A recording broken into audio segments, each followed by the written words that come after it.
बिस्मिल्लाहिर्रहमानिर्रहीम। अबू हुरैरा रज़ी अल्लाह ताला अन्हु बयान करते हैं, रसूलुल्लाह सल्लल्लाहु अलैहि वसल्लम से दरियाफ़त किया गया लोगों में से ज़्यादा मुअज़्ज़ज़ शख्स कौन है? आप सल्लल्लाहु अलैहि वसल्लम ने फरमाया, उनमें से अल्लाह के यहाँ ज़्यादा मुअज़्ज़ज़ शख्स वो है जो उनमें से ज़्यादा मुत्तकी व परहेज़गार है। सहाबा ने अर्ज़ किया, हम इसके मुतल्लिक़ आपसे नहीं पूछ रहे।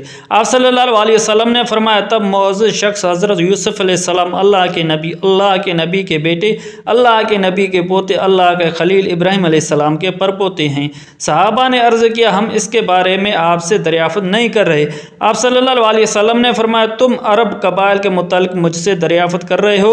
उन्होंने अर्ज़ किया, जी हाँ। आप सल्लल्लाहु अलैहि वसल्लम ने फरमाया, तुम में से जो जाहिलियत में बेहतर थे वही तुम्हारे इस्लाम में बेहतर हैं, बशर्ते कि वो आदाब शरीयत के मुतालिक समझ बूझ हासिल करें। दूसरे हदीस मुबारक़ा में उक़बा बिन आमिर रज़ियल्लाहु ताला अन्हु बयान करते हैं, रसूलुल्लाह सल्लल्लाहु अलैहि वसल्लम ने फरमाया, तुम्हारे ये अंसाब ज़ात कबीले किसी के लिए बाइस यार नहीं। तुम सब आदम की औलाद हो और तुम सब बाहम इस तरह बराबर हो जिस तरह एक सा दूसरे सा के बराबर होता है। दीन और तक़वा के अलावा किसी को किसी पर कोई फजीलत नहीं। आदमी के लिए आर के लिहाज से यही काफ़ी है कि वो ज़ुबान दराज, फहश गो और बख़ील हो।